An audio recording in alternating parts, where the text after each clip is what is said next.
சரி தர. ஆ ஆ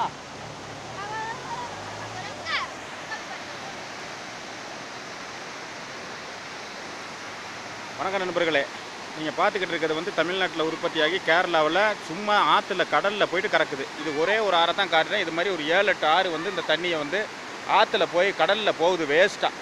இந்த தமிழ்நாடு அரசியல்வாதிக ஆந்திராவிலையும் கர்நாடகாவிலையும் கேரளாவிலையும் கெஞ்சிக்கிட்டு கிடக்குறானுங்க. இவனுங்க என்ன பண்ணணும்னா இந்த தண்ணியை வந்து இங்கேருந்து ஒரு 8 கிலோமீட்ரு சுரங்கப்பாதை, அதாவது மெட்ரோ ரயிலுக்கு போட்ட மாதிரி போட்டால் ஒரு 8 கிலோமீட்டர் போட்டால் மாயார் ஆற்றுல போட்டு கலைச்சிடலாம். அந்த தண்ணி வந்து நேராக பார்த்தீங்கன்னா பவானி சாகர் அணையில் கலந்து சத்தியமங்கலம், ஈரோடு, திருப்பூர், கோவை மாவட்டம் 4 மாவட்டத்துக்கு தண்ணி பஞ்சமே இருக்காது. கேரளாவை, கர்நாடகாவை, ஆந்திராவை கெஞ்ச வேணாம். தமிழ்நாடு அரசியல்வாதிகள் மண்டையில் புத்தி ஏறுறது வர நம்ம நண்பர்களை வந்து இதை ஷேர் பண்ணுங்கள். ஷேர் பண்ணிட்டு தயவு செஞ்சு லைக் பண்ணுங்கள். இதை வந்து கண்டிப்பாக வந்து ஒரு மக்களும் நீங்கள் அதை புரிஞ்சுக்கிட்டு இதை வந்து தமிழ்நாட்டு மக்களும் தமிழ்நாட்டு அரசியல்வாதிகள் எப்படி ஏமாத்துறாங்கிறத மட்டும் பாருங்கள். எவ்வளவு தண்ணி 10 டிஎம்சி தண்ணிக்கு மேலே வேஸ்ட்டாக போய்கிட்டு இருக்குது கேரளாவுக்கு.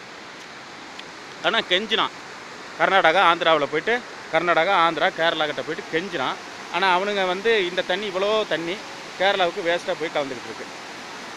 இவனு அவங்க மண்டையில் ஏறுறது வர நண்பர்கள் வந்து இதை ஒரு லைக் கொடுங்க. லைக் கொடுக்குறதோட அதை உங்கள் நண்பர்களுக்கு ஷேரிங் பண்ணுங்கள்.